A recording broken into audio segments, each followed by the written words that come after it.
Sir నమస్తే sir. నమస్కారం. Sir నిన్న చూస్తే మాజీ ఎస్పీ జైపాల్ గారు అరెస్ట్ అయ్యారు. అసలు ఎలా చూస్తారు ఈ అరెస్టు? ఆయన సహకరించలే అక్కడ ఏదైతే దర్యాప్తు చేస్తున్న సమయంలో కూడా పోలీసు వాళ్ళకి సహకరించకపోవడం వల్ల తనని నిన్న రాత్రి అరెస్ట్ చేశారు. ఈ కేసు ఎలా ఉండబోతా ఉంది?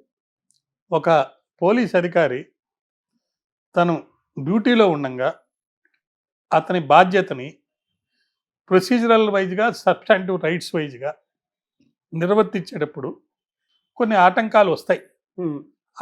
అటువంటి ఆటంకాలు వచ్చినప్పుడు అటు ప్రభుత్వంలో ఉన్న వాళ్ళు చెప్పిన విధంగా చేయాలా, లేదంటే చట్ట ప్రకారం పోవాలా, లేకపోతే తన మనస్సు చెప్పినట్టుగా పోవాలా అనే ఒక ప్రశ్న వచ్చినప్పుడు కొన్ని సందర్భాల్లో అధికారంలో ఉన్న, ప్రభుత్వంలో ఉన్న పెద్ద మనుషులు, వాళ్ళు రాజకీయ నాయకులు కావచ్చు, లేకపోతే ఏదైనా కారణం వల్ల ఉండొచ్చు, ప్రలోభానికి లొంగైనా కానీ కొన్ని చర్యలు చేపట్టుండొచ్చు. ముఖ్యంగా రీజియన్ రివెంజ్లో అప్పుడున్న పరిస్థితుల్లో అప్పుడు రామకృష్ణరాజు గారిని ఇక్కడ హైదరాబాద్లో అరెస్ట్ చేసి అక్కడ తీసుకెళ్ళి మళ్ళీ పోలీస్ కస్టడీలో ఉన్నప్పుడు అది కూడా కోర్టు వారికి విన్నవించుకున్న తర్వాత ఒకసారి, విన్నవించుకోక ముందు ఒకసారి నా మీద చట్ట వ్యతిరేకంగా నన్ను తిట్టారు, కొట్టారు, ప్రొసీజర్ ఫాలో కాలేదు, దాంట్లో కారకుడు ఈయన అని చెప్పి అప్పుడు కేసు పెట్టడం జరిగింది. ఇది సుప్రీంకోర్టు దాకా వెళ్ళింది. తర్వాత సుప్రీంకోర్టులో ఏం ఆర్డర్ ఇచ్చారో అది లీగల్గా ఉందా లేదా అనే విషయం కూడా ఎవరు పట్టించుకోలేదు. కానీ ఇప్పుడు కూటమి ప్రభుత్వం వచ్చిన తర్వాత దానికి సంబంధించి అప్పుడు ఈయన అధికారిగా ఉండి పర్యవేక్షణ చేసి దర్యాప్తు చేసిన ఆయన కాబట్టి ఈయన్ని పిలిచారు, పోలీస్ స్టేషన్కి వెళ్ళాడు. వెళ్ళిన తర్వాత అక్కడ ఈ పరిశోధనలో భాగంగా ఈయన్ని విచారించినప్పుడు ఈయన చెప్పే విషయాలు వాళ్ళకి కోఆపరేటివ్గా లేవు. కాబట్టి ప్రొసీజర్ ప్రకారం ఆయనకి వైద్య పరీక్షలు చేసి తదనంతరం ఆయన్ని అరెస్ట్ చేసి ఈ కన్సర్న్ కేసు గుంటూరులో ఉంది కాబట్టి అక్కడ గుంటూరుకి తీసుకెళ్తాము అని చెప్పేసి అక్కడ వాళ్ళు చెప్తున్నట్టుగా మనకు తెలుస్తుంది. అయితే ఇప్పుడు ముద్దాయికి కూడా కొన్ని హక్కులు ఉంటాయి కదా. సో ఈయనకున్న హక్కు ఏంటి? ఈయన చట్ట ప్రకారం ఆయనకి నోటీస్ ఇచ్చినప్పుడు వెళ్ళి అటెండ్ అయ్యాడు. So is cooperating. ఇతను కోఆపరేట్ చేస్తున్నా కానీ ఒక పోలీస్ అధికారిగా ఉండంగా ఈయన చేసిన ఒక డ్యూటీ అనేది కరెక్ట్గా చేయలేదని ఒక పెద్ద సీరియస్ అలిగేషన్ తోటి కేసు పెట్టారు కాబట్టి allegations are serious in nature. So సీరియస్గా ఉన్న ఈ అలిగేషన్స్లో ఇతను అరెస్ట్ చేసి రిమాండ్ కనుక కోర్టు వారు పంపితే అక్కడ ఈయన బెయిల్ అప్లికేషన్ వేసుకోవాలి. ఆ బెయిల్ అప్లికేషన్ వేసిన తదనంతరం ఈయన బెయిల్ ఇస్తారా లేదా కూడా మనం వేచి చూడాల్సిందే. ఓకే, అంటే గతంలో ఏదైతే రఘురామకృష్ణ మీద వేధించిన కేసు ఏదైతే ఉందో నిజంగానే మరి ఆ కేసు ద్వారా మరి ఈ రోజున అంటే ఇంకా చాలా మంది ఉన్నారని చెప్తా ఉన్నారు. మరి ప్రధానంగా తనను అరెస్ట్ చేశారు. ఉన్నత అధికారిగా ఉన్న అతను ఇలా అరెస్ట్ కావడాన్ని ఇలా చూస్తారు. అంటే మీరు ఇందాక అన్నట్టుగా పోలీసు దాంట్లో ఉండి కూడా తను ఈ విధంగా ఫ్రాడ్ చేయడము, అధికారులు చెప్పినట్టు వినాలా లేకుంటే ఇటు వాళ్ళ ఏదైతే చట్టంలో ఉన్న వినాలనే డైమా మలిక్ లో ఉన్నారు కదా, వాళ్ళకి ఏం చెప్పదలుచుకున్నారు మీరు? పోలీస్ అధికారి కానీ, అప్పుడు వైద్యాధికారి కానీ, అప్పటి న్యాయమూర్తి కానీ, వీళ్ళందరూ కూడా, లేకపోతే ఈయనకి సహకరించినటువంటి చిన్న అధికారులు కానీ, అంటే ఎస్ఐలు, పోలీసు కానిస్టేబుల్స్, వీళ్ళందరూ కూడా, లేదా వీళ్ళ వెనకుండి కాన్స్పిరసీలో భాగంగా నడిపించినటువంటి రాజకీయ నాయకులు కానీ, అప్పుడు మంత్రులు కానీ, ముఖ్యమంత్రి కానీ, ఎవరైనా సరే అందరూ కూడా చట్టం కింద పనిచేసేవాళ్ళు కానీ, చట్ట ప్రకారం పనిచేసిన వాళ్ళే. వాళ్ళకున్న పవర్ కనుక మిస్యూజ్ చేస్తే మ్యాలిస్ తోటి ఒక దురుద్దేశాన్ని మనసులో పెట్టుకొని దాంట్లో భాగంగా మరి ఎవరి మీదైనా చర్య తీసుకొని ఉంటే ఖచ్చితంగా దానికి వాళ్ళు బాధ్యులయ్యి ఆన్సర్ చేయాల్సిన బాధ్యత చట్టంలో అతని మీద పెట్టే కేసుల విషయంలో కానీ, దర్యాప్తులో కానీ అతను కోఆపరేట్ చేసి అతనికి ఇన్నోసెన్స్ని ప్రూవ్ చేసుకోవాల్సిన బాధ్యత అతని మీద ఉంది. లేదు ఇతను చేశాడు నేరం అని చెప్పి చూపించాల్సిన బాధ్యత వీళ్ళ మీద ఉంది. ఇంకోటి రఘురామరాజు గారు ఇలా మాట్లాడుతూ ఖచ్చితంగా శిక్ష పడుతుంది నన్ను వేధించిన అన్నట్టు కూడా తను క్లియర్గా చెప్తున్న దాఖలాలు కనబడుతుంది. మరి గతంలో చేసిన దానికి శిక్ష పడుతుందా, ఎలా ఉండబోతా ఉంది? అందులో జైపాల్ ఎంతవరకు తప్పు ఉందని మీరు అనుకుంటా ఉన్నారు? ఇప్పుడు కేసు పూర్తి వివరాలు మనం క్షుణ్ణంగా పరిశీలిస్తే తప్ప దానికి సంబంధించి ఇప్పుడున్న స్టేజ్, గతంలో చాలా విషయాలు మనం అప్పుడు కొన్ని రఘురామకృష్ణరాజు గారు పర్సనల్గా ఆయన బయటకు వచ్చి వీడియోలో చెప్పడం కానీ, అయితే కేసు రికార్డ్స్కి సంబంధించి అప్పుడు ఇచ్చిన డాక్టర్లు, మరి ఆ గుంటూరు జీజీహెచ్ డాక్టర్ కానీ, తర్వాత సుప్రీంకోర్టు ఆర్డర్స్ ప్రకారం హైదరాబాద్లో ఆర్మీ హాస్పిటల్లో ఎక్కడో అక్కడ ఇచ్చిన తీర్పు కానీ ఇవన్నీ చూస్తే అతని ఒంటి మీద గాయాలు ఉన్నట్టుగా మనకు తెలిసింది. మరి గాయాలు అతను కస్టడీలో ఉన్నప్పుడు గాయాలు తగిలినాయి కాబట్టి అతను నేరం చేశాడా లేదనేది అదొక ఎత్తు. ఆ కేసు ఏమవుతుంది ఏం అవ్వలేదని.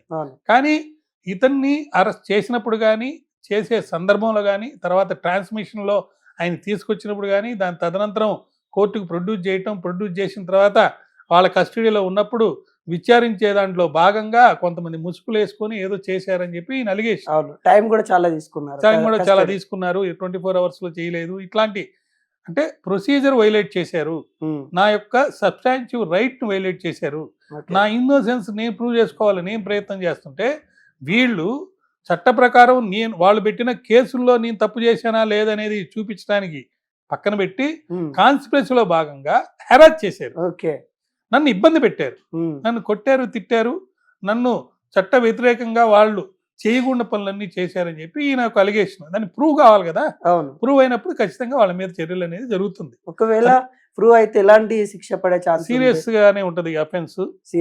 7 years ఒకటి ఉంది, 10 years ఒకటి ఉంది. 10 years ఉన్న కేసుల్లో ఏంటంటే జనరల్ గా బెయిల్ రాదు. 7 years ఉన్న కేసుల్లో బెయిల్ వస్తుంది, బిలో 7 years ఉంటే.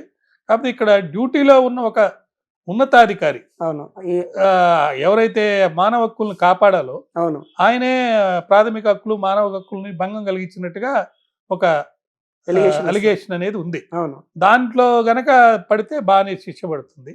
అదేవిధంగా వైద్యాధికారి యొక్క రోల్ ఏంటి, అప్పుడున్న న్యాయమూర్తి ఇచ్చిన తీర్పుల్లో ఈ టైం వాళ్ళు ఎంతసేపు తీసుకున్నారు, 24 hours లో ప్రొడ్యూస్ చేశారా లేదా, తర్వాత విత్ ఇన్ రీజనబుల్ టైంలో ఇన్వెస్టిగేషన్లో భాగంగా మెడికల్ ఆఫీసర్ దగ్గర తీసుకెళ్లారా లేదా, డాక్యుమెంట్స్ ఏమైనా మార్చారా, లేకపోతే అతని ఒంటి మీద ఇప్పుడు ఇక్కడ డాక్టర్ చూసినప్పుడు అన్ని బాగున్నట్టుగా వచ్చింది, ఇక్కడ హైదరాబాద్ లో డాక్టర్ చూసినప్పుడు ఒంటి మీద గాయాలు, ఈ గాయాలు ఏ టైంలో ఎవరి వల్ల ఎందుకు కలిగినాయి, దీన్ని ఎవరు ఎక్స్ప్లెయిన్ చేయాలి, ఎవరైతే కస్టడీలో పెట్టుకున్నారో వాళ్ళు ఎక్స్ప్లెయిన్ చేయాలి. లేకపోతే ఎలా తెలుస్తుంది లోపల కస్టడీలో ఉన్నవాడికి జరిగినటువంటి నష్టం, కష్టం, ఇబ్బంది ఇవన్నీ చట్ట ప్రకారం జరిగినాయా లేదా, అతనైనా కింద పడిపోయి లేకపోతే అతని ఆరోగ్యం బాగాలేక అతని యొక్క ఆరోగ్యంలో వచ్చిన తేడాలు ఇబ్బంది వల్ల, లేకపోతే మందులు వాడినందువల్ల, లేకపోతే కమిలిపోయినట్టుగా కాలు ఏదో కనిపించింది చూపించాను. సో ఇవన్నీ దేనికి జరిగినాయి, దీనికి డాక్టర్ల యొక్క ఆన్సర్ ఏంటి, ఇవన్నీ డాక్టర్లు ఇచ్చే రిపోర్ట్స్ ఏంటి, ఇవన్నీ కూడా కోర్టు పరిశీలించి శిక్షలు వేసే అవకాశం. ఓకే, ఇప్పుడు జయపాల్ గారికి ఎప్పుడైతే అరెస్ట్ చేశారో, తనని వైద్య పరీక్షలు చేశారు, అన్నీ అయిపోయాయి. ఒకవేళ తన పరంగా చెప్పుకోవాలని అంటే మరి ఏ విధంగా చూడొచ్చు? ఎందుకంటే రాజకీయ కక్ష అని చెప్తా ఉన్నారు, మొన్నటి నుండి కూడా చెప్తా ఉన్నారు, రాజకీయ కక్ష వల్లనే ఇవన్నీ చేస్తా ఉండు అని అనిపిస్తా ఉందన్నట్టు కూడా తను వెల్లడిస్తా ఉన్నారు. నిజంగానే రాజకీయ కక్ష కనబడతా ఉందా, లేకుంటే రివెంజ్ పాలిటిక్స్ కనబడతా ఉందా, లేకుంటే న్యాయంగా వెళ్తా ఉన్నారా? ఇప్పుడు రాజకీయంగా చేశారా లేదా, చట్టపరంగా చేశారా లేదంటే ఇక్కడ 2 విషయాలు మనం చూడాలి. ఒకటి పారదర్శకత, 2 జవాబుదారితనం.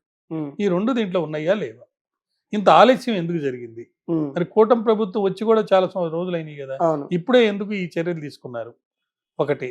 మళ్ళీ ఇప్పుడు ఈయన డిప్యూటీ స్పీకర్ కూడా అయ్యాడు, ఈయన మరి ఆ ప్రభుత్వాన్ని ఎదిరించి గట్టిగా నిలబడి ప్రజల తరపున చాకిరేవని పెట్టి ఎన్ని చేసి ఒక మంచి నాయకుడుగా కూడా తయారయ్యాడు. సో ఇతనికి కేంద్ర ప్రభుత్వంలో కూడా అనేక సత్సంబంధాలు కూడా ఉన్నాయి. మరి కూటమి ప్రభుత్వంలో బీజేపీ వాళ్ళు మరి జగన్తో కూడా కలిసి నడుస్తున్నట్టుగా కనపడుతుంది. మరి ఈ పరిస్థితుల్లో ఏమైనా కొంత సమయం అయిన తర్వాత అందరూ రాజీ పడిపోయి ఈ ఎన్ని కేసులు వీక్ అయిపోతాయా, లేకపోతే దర్యాప్తులో భాగంగా చేసిన పరిశోధనలో వచ్చే సాక్ష్యాలను బట్టి గట్టిగా అది వ్యక్తిగతంగా ఆయనకి జరిగిన నష్టం, కష్టం ఆయన పరువు కూడా పోయింది, ఇతను ఇట్లా ఫేస్ చేశాడని. సో అతను ఇబ్బందులు పడ్డాడు కాబట్టి సో ఆ కేసు నిరూపించి దాంట్లో రాజకీయ ఉద్దేశాలు ఉన్నాయి, రీజియన్ రివెంజ్లో భాగంగా ఇప్పుడు వచ్చిన ప్రభుత్వం చేయటం లేదు, అది చట్ట ప్రకారమే జరుగుతుందని బాధ్యత చూపించాల్సిన బాధ్యత మరి వీళ్ళ మీద కూడా ఉంది. మరి వేచి చూడాల్సిందే తప్ప ఇది అని ఇతమిద్దంగా మనం చెప్పేదానికి అవకాశం లేనటువంటి కేసు. ఇంకోటి, అతను ఉన్నత స్థాయిలో ఉన్నాడు, తనకి చట్టంలో ఎలాంటి శిక్షలు పడతాయి ఏంది అని కూడా తెలుసు, అన్ని అవగాహన ఉన్న వ్యక్తి ఈ రోజు పోలీసు వాళ్ళకి ఎందుకు సహకరించట్లేదు? ఆయన ప్రకారం ఆయన సహకరిస్తున్నట్టుగా ఆయన చెప్తున్నాడు. ఆయన వెళ్ళి హాజరయ్యాడు, వాళ్ళు అడిగిన ప్రశ్నలకు చెప్పాడు. ఆర్టికల్ 20 Clause 2 లేదా ఆర్టికల్ 20 ప్రకారము ఎవరైనా తనకి వ్యతిరేకంగా ఉన్న సాక్ష్యాన్ని అతనే చెప్పాల్సిన అవసరం లేదు. నాకు వ్యతిరేకంగా నేనెందుకు సాక్ష్యం చెప్పాలి, నాకు హక్కు ఉంది, నేను ఇన్నోసెంట్ అయినప్పుడు నేను నోరు మెదపకుండా ఉన్నంత మాత్రం నేను నేరం చేసినట్టు కాదు. అది అంటే అందువల్లనే తను ఒప్పుకోవట్లేదు అంటే వాళ్ళు అతను అడిగిన హక్కుని సమాధానం అతను వాడుకుంటున్నాడు. ఆయన వర్షన్ చెప్పుకుంటుండు కానీ అంతే. వాళ్ళు చెప్పే వర్షన్ అంటే వాళ్ళకి సమాధానం ఏది మరి వాళ్ళు చెప్పిన కేసును ఒప్పుకుంటే ఇంకా తప్పు చేసినట్టు అవుతుంది కదా. ఓకే. అంటే మొత్తానికి శిక్ష ఏ విధంగా ఉండబోతా ఉంది జైపాల్ గారికి? శిక్ష ఏ విధంగా ఉంటుంది ఫైనల్? సీరియస్ అలిగేషన్స్ కదండి. పోలీస్ ఆఫీసర్ దాంట్లో అట్లో ఐపీఎస్ క్యాడర్లో ఉన్న వ్యక్తి లేకపోతే ఉన్నతాధికారి అయిన వ్యక్తి అతను ఇట్లాంటి చేశాడని చెప్పి వాళ్ళు అలిగేషన్ చేస్తున్నప్పుడు అతని మీద బాధ్యత ఉంది, ప్రూవ్ చేసుకోవాల్సిందే. అతను కేవలం డ్యూటీ డిశ్చార్జ్ చేశాడా, లేకపోతే ఇల్లీగల్గా బిహేవ్ చేశాడా, లేకపోతే చట్టాన్ని తన చేతికి తీసుకొని చట్టాన్ని ఉల్లంఘించి ఎదురువారి మనోభావాలను దెబ్బతించి వాళ్ళకి ఆరోగ్యం అనారోగ్యం కలిగించాడా లేదా అనేది చూడాలి. ఎంక్వైరీలో తెలుసు.